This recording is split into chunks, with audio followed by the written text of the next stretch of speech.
Hello, everybody. Today we have a truly inspiring guest with us, Genevieve Piturro, the author of Purpose, Passion, and Pajamas: How to Transform Your Life, Embrace the Human Connection, and Learn and Lead with Meaning. Genevieve not only as a successful author, but also the founder of the Pajama Program, a nationally recognized nonprofit organization that has changed countless lives. Genevieve's journey began when a little girl's question inspired her to leave her successful TV marketing career and embark on a mission to create a more meaningful life. She has since dedicated her time to helping others find their purpose and passion through the power of one another. That's a concept that emphasizes the importance of empathy, human connection, and collaboration in achieving our goals and creating a fulfilling life. So let's jump in and talk about one another and get going. Here we go.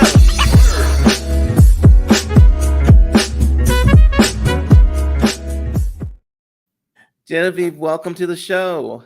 Thank you, Michael. Thank you. I am excited about this whole concept of one another. But the first question I want to ask, because everyone doesn't know this whole story, is how did one little girl and her question change your life and lead you to create the Pajama Program? Well, the story is I'm going to give you the encapsulated form so we can get to the one another part, because that is important. I was climbing the corporate ladder, always wanted to be in that corner office, in Manhattan, and have the freedom and the independence that I longed for. And I was on my way, and I was single, and I was a workaholic, as many people in many cities are. And 12 years into that corporate ladder climb, in a quiet moment in my condo, I heard a voice in me ask me, if this is the next 30 years of your life, is this enough? Mm-hmm. And I realized that I was alone. I was a workaholic. Time was going so fast. And I realized that there was a lot missing. And I was empty. All of that in moments. And I also realized soon after that although having a traditional family, my traditional Italian upbringing meant getting married, having kids much earlier than where I found myself, Mm-hmm. I realized that although I didn't have that nucleus of my own, I wanted children in my life. So I started reading in shelters where social workers and police brought children who were hurt by people who were supposed to be caring for them, their families. And the whole idea just really disturbed me. So when I called police and asked them where they bring these kids, they told me. I called and asked if I could volunteer, and I was welcomed in. So I would bring books and read to these children who were brought in within 24 hours. And I would read them stories to keep them quiet and calm while the caregivers were doing the paperwork and sort of enrolling them into the system, which is awful. And they were afraid. I could tell just by looking at them. They wouldn't tell me, of course, stories, but I could tell how traumatized and afraid they were. I could tell by what they were wearing. Nobody put clothes that fit on or clean clothes on these children. So week after week, I would read to the kids who had brought in different kids. And one night I wanted to see where they were bringing the children to go to sleep. Mm-hmm. And what I saw broke my heart. It was just as bare as the floor, as the room we were reading in. I actually sat on the floor because there weren't chairs in that room, and read to them sitting on the floor in front of me. And this bedroom, so-called, had a couple of futons and couches, and children, cuddled together and in the same clothes they've been wearing for who knows how long. Some of them were crying. And it brought back memories of my bedtime with my mom, my sister, my brothers, how joyous and loving it was. And here I am watching the scene that was breaking my heart. Yeah. And as the caregivers walked me to the door, I asked if I could bring some pajamas next time. And I don't know why it came out. I guess the vision I saw of me at that time was in pajamas, and here they are in their tight, dirty clothes. And she said that would be lovely, and I did. And the night I brought them, I was so excited, and I tried to bring more than enough, and I was handing them to the children who were just as quiet as they'd ever been. And this one little girl was just so afraid to take anything from me, and she was afraid to get too close, but she was curious. She wanted to watch me give them to the other kids who were taking them and then going to that room. And I saw her watching me, and I kept the ones I tried to give her on my shoulder. And every time I tried, she just shook her head, no, no, no. And then I went over to her at the end when it was only her and a caregiver standing with her. And I knelt down and I gently said, honey, don't you want your pajamas? Feel them. They're so soft and they're pink, and you have pink in your purple top. And she Mhm. just looked at them and she looked at me and she leaned in and she whispered to me, what are pajamas? Oh, that is like heart-wrenching. Oh, I mean, it's like I'm transported there. It's just, I didn't know what to say. I was tongue tied just like I am now. I could never, I didn't even know if I heard her right. And I looked up at the caseworker and she just nodded like she doesn't know. Yeah. And I had to explain to her that you can change for bedtime and they're soft and she could keep these. And I kept it together. I just didn't want her to think she made me cry or she made me upset. And then the caretaker took her and she took her pajamas, and I started to cry, and then I saw her peek around in her pajamas and give me this tiniest little smile. And that was it. I was done. That's awesome. That makes me cry. I'm just sitting here going like, "Don't cry, Michael. Don't cry, Michael." It's like good. Oh, But so, I cry all the time when I think about it. you know what? It's like I think there are people they give up their corporate jobs. Some people do, but most people are afraid to like get out. Like that story right there is enough for me to go like, I'm done with it and getting out in the world. What like Mm. made you that made you? What did you feel? Like what was your feeling when you go like, I'm giving up this stuff here and I'm starting to work with kids in pajamas? I think it's why, thank goodness, I'm knocking wood, we've been so successful nationally, because I felt her pain. Mhm. Somewhere in me, I felt that loneliness. I felt that um, sadness. Mhm. I felt, I just felt a hole in me. And I think we all have that somewhere from something, from some time buried, and we don't allow ourselves to feel it because Yeah. we could just go down a dark hole. And I felt her. I didn't feel just her. I felt her in me. And I feel strongly that that's what happens when I channel her. I tell people it seems like I'm channeling her because you're feeling what I felt. Yeah. I could see it in your eyes. I could hear it in your voice. I could see it. I could hear it in your silence. And whatever that is that we all have, that missing piece in our soul that we go searching for our entire lives, she just put it out there in that question. And I just couldn't fill that hole no matter how hard I worked, no matter how my bosses the next day and the next week, said, oh, great job. It wasn't doing it. And I just felt that maybe the only way I could fill my own hole was to go and give all these children pajamas and hug them and hold them and, be there invisibly at night. And maybe that would change their lives. I know it sounds ridiculous, but I No, it was just sounds so awesome. obsessed.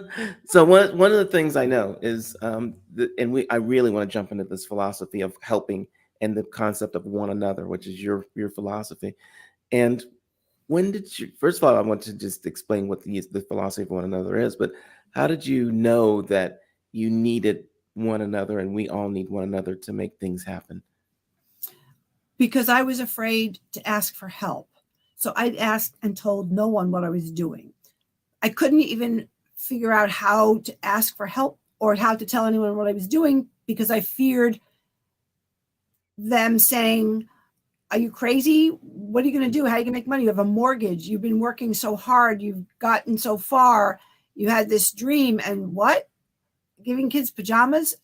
And I didn't know what it was. I didn't even know it was going to be a nonprofit. That's a whole other story. Uh huh. I just didn't know how to tell people I wanted to stop everything else and do this for my whole life. And I didn't care about the money and I didn't care what anyone said. But I was so afraid of criticism and of people, of other people. And I said nothing. But when I was starting to get in deep credit card debt, my job was on the line because people knew something was up, and I don't Uh know if they huh. thought I was taking drugs or what. I had to ask for help to see if this could be really something that I, wouldn't be homeless because then I couldn't help them at all. Yeah. And the minute I started asking for help, everybody wanted to help. Everybody. sent me to somebody. Everybody helped, everybody donated, everybody came with me. And I didn't feel alone. I felt like You Raise Me Up, that song that makes me cry all the time. I Mhm. felt like not only was God, who I believe in, raising me up, but he was giving me all these angels on earth Who to was the do first that. person that actually like came and they helped you? Who was the first one? Well, I met a great guy, and I said to myself, after not telling him anything, I better say something because he really isn't in a position, if we go further, to support me. And I don't know how I'm going to do it, but I better tell him that he might want to back out, before we go too far. And he Mhm. might have that bad reaction, like, oh, okay, that's a very nice thing. Good luck. And I told him what I really wanted to do. And he said to me the very first words, go for it. There. And didn't matter the financial situation because he was going to be there doing whatever he can. I said, I promise I will work at McDonald's. I will not, ask you for money. I will not, you know, foreclose on my apartment, without trying everything. And he did. And then slowly, of course, my father was worried, but supportive. And my mother said, I don't know how you're going to do it, but I think you'll figure it out. And I got brave enough because the first person I did mention something to was a person that I said, okay, I can risk losing this person, but I trust and like this person's business sense. So let me get a feel. So I put it out there with her. She knocked me right down. Am I crazy? All my fears. Am I crazy? I Talk worked so about hard. that. Definitely. Yes, because Can't I there's just do so it many on people. Saturday? Yep. Oh my goodness. The naysayers, what am I really saving their lives? I'm not, building them a house. I'm just giving them a Yep. pair of pajamas. Okay, it's very nice, but it was like boom, boom, boom, boom. And it took me months after that first attempt at telling anyone to get back into my own center Yep. because I was losing it. I think that's so important because I am one of those people that someone will come to and say, "Oh, Michael, should I do this?" And I'm like, "Do you hate what you're doing?" They're like, "Yes." And I'm like, "Stop doing that and do this other thing." And the first questions are, "But how am I going to pay my bills? Where am I going to live? What are my parents going to say? What about my friends?" And it sounds like you went through that exact same thing, but then you kept going. Why? How? You know why? I kept thinking, and I was told by caregivers how many adults disappointed them. And I said to myself, I am not going to be one of those adults. I'm not going, don't make me cry. I'm not going to let myself disappoint them. That's right. That's right. So you found somebody and you said they helped me. I'm going to keep bringing that in. How do you find more people like that? How do you get rid of those naysayers? I think it was partly my energy. I was so afraid to ask people and I didn't have that support. But once I got that little support, sorry, No, I think I'm my gonna cry energy with you. just changed. I think it's one of the most beautiful stories I've ever talked to anybody about. I love the fact that your heart's in it. I'm gonna ask you something because you're using other people's power, connection, empathy, their stuff to get where you want to go, right? So some people may Right. say, "Oh, well, that's pretty selfish. I can't ever take other people's stuff to build my dream." What's your thought on that? I think I never thought of it as my dream. As soon as people started helping me, I Hmm. felt that they wanted to be part of it because they also felt what I was talking about before. Something was missing in them, and they wanted to give. I think a lot of people, all of us are raised, trying to get stuff and give a little and maybe get more to because we're afraid we're never going to have enough. And Hmm. I think she made all of us realize it's really about the giving. Yes, we need to pay our rent.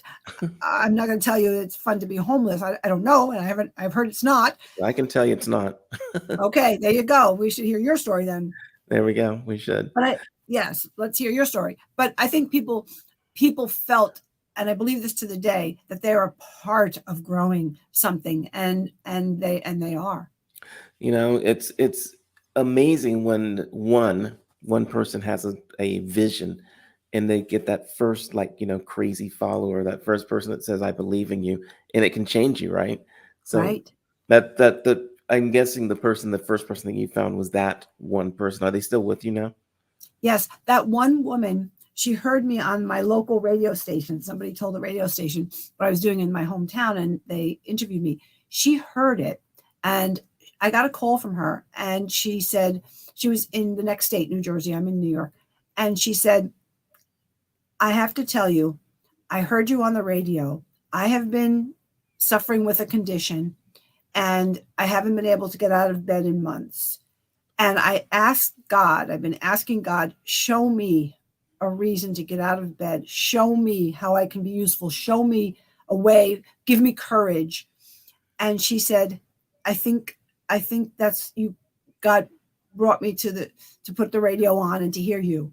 And she became such a supporter of conducting pajama drives. She rallied the entire state of New Jersey. It was incredible. She is still alive, thank God. She worked as our New Jersey chapter president for more than 10 years. We honored her, and her son, her only child, came up to the mic, and he told us, a whole room full, how we saved his mother's life. And Right. she and I are very close. And you know what? I heard that on the phone. What do you say to that? You say, oh my, this is a gift from heaven. Yep. So we have to look at the whole one another thing. It's just not a personal thing for me to make money. It's a thing where I can build a community. One can build a Yeah. community because of one another, right? Yes. The whole quote that I try to share all the time is it's not the power of one that changes things. It's the power of one another that moves mountains and moves people. And we have to move a lot of people. Yeah. How do in you this day and age? There's a lot of people they're going to watch this and they're going like, oh my God, she's amazing. She had this corporate job. She had money. She had all this stuff. She And so cries on podcasts. there you go. Yeah. Oh my gosh. Yeah. I broke down and was crying inside at least. And that had a few tears when I was doing both of my parents passed away, and I was talking to somebody, and we were talking about seances. We were talking about moving forward. And I'm like, okay, we got to stop for a minute because it just gets to you sometimes, Yeah. I'm But sorry. how do these other people that want to they go like, I want to do something like Genevieve has done, and they're afraid. Like, how do you get out of it? How do you say, I've got to pay rent, I've got to feed my kids, I got to do this? How do you get them to take that first step? Well, everybody's situation is different, obviously, Mhm. and I respect that. I think we have to find out where is it coming from. Was it an experience? What will it take to believe in yourself? How far along are you on a scale of 1 to 10? How can I get you to 10? I always say, I will talk to anybody. Michael, you can give them my phone number. You can give them my email. I'll have a conversation with anybody to find out where they are, because it's personal. Everybody's personal, and I want to respect that. And I want to know how I can help where they are.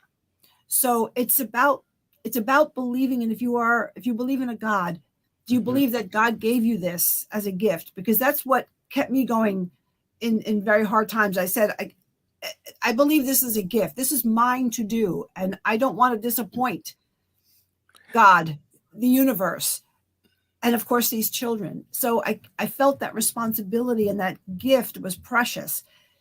But everybody's coming from a different place. So I offer to talk to anybody so I know where you're coming from, and I can help you believe. Do you still keep in touch with that first little girl? Have you seen her? And if I don't know. I never knew anything about her except that Mhm. day, because especially that population is very fluid. But there is another little girl that was 2 when I met her, and I invited her. I kept in touch with her, and she received pajamas and books forever. She didn't live with her birth mother, and she got adopted finally. And when she was at our 15th anniversary for Pajama Program, I invited her to say a few words.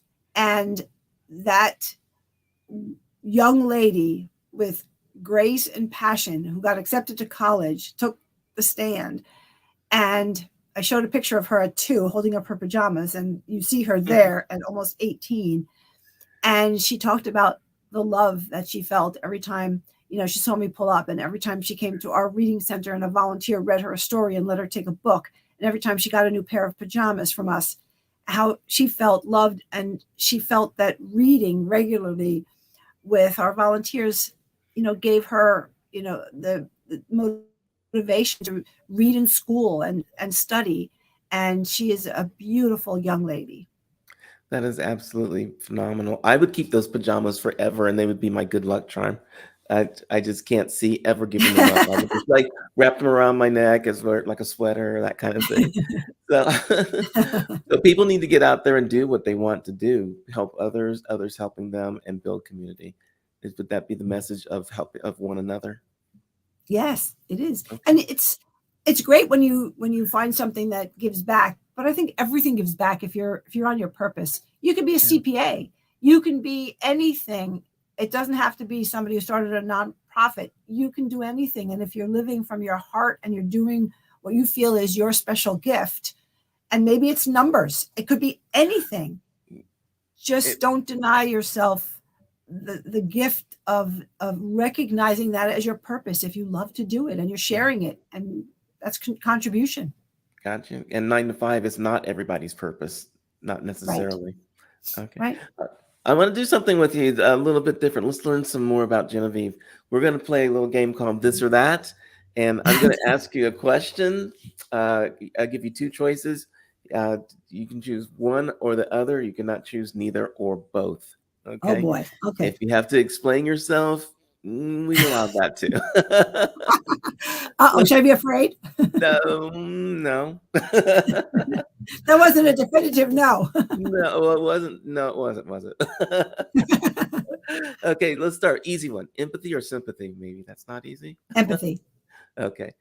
Giving advice or offering a listening ear? Listening. Okay. One-on-one conversations or group discussions? Oh, I can't say both. I think one-on-one, I think I would say. I kind of like one-on-one because I get to talk to you. Yeah, I think so. Yeah. How about leading a team or being a team member? Ooh. I'm sorry, I'm going to say I think you can be both. Uh-huh. Um, so that's hard for me to pick because a leader should be a member of the team. Don't you Hmm. agree, Michael? I do agree, but I'm not having to answer the questions. I like leading because I hope that I can lead and inspire those in my team to be that type of a leader.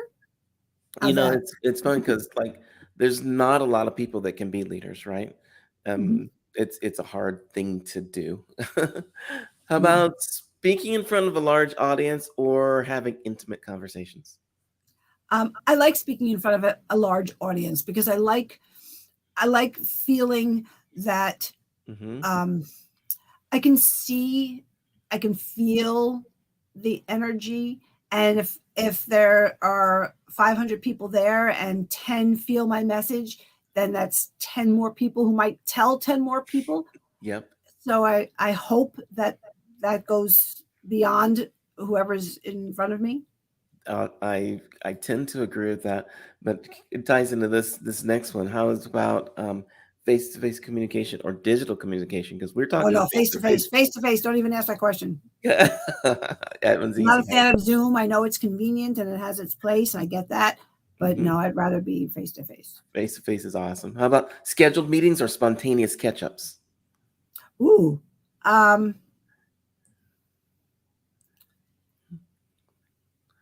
I think there's great energy and spontaneous when it happens. So Hmm. I'll say that. There's a Okay, place for both. that's fine. Um, Formal mentoring or informal guidance? Which one does like Pajama Project do?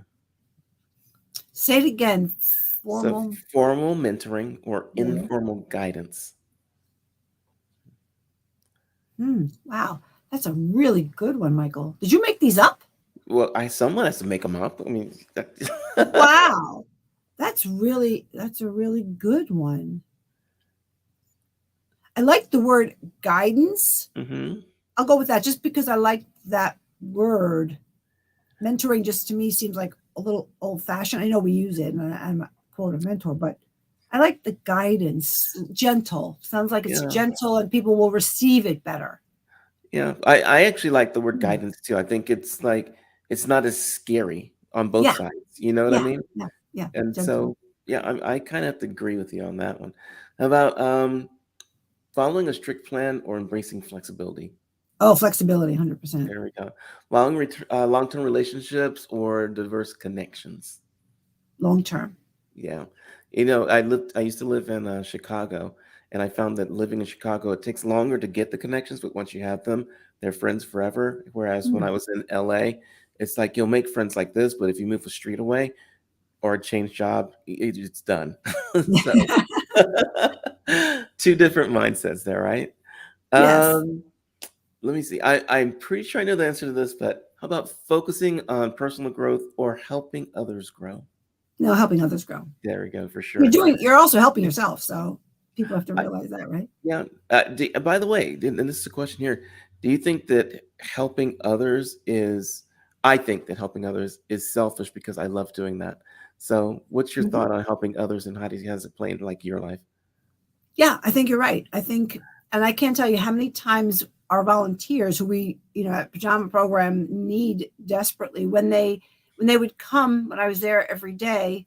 Just to clarify, I ran it daily, as the executive director for 20 years, and then I wanted to write my book and speak to groups. So I passed the baton of executive directorship to Jamie, who was the president of our board at one point, who loves, thank goodness, loves Pajama Program. I wouldn't have, said okay to anyone else. So when I was there every day, the volunteers would come. I can't tell you how many of them would pull me aside after the reading and Hmm. after giving the kids their pajamas and say, I had such a bad day, such a bad week. I can't tell you what I'm going through. It's awful.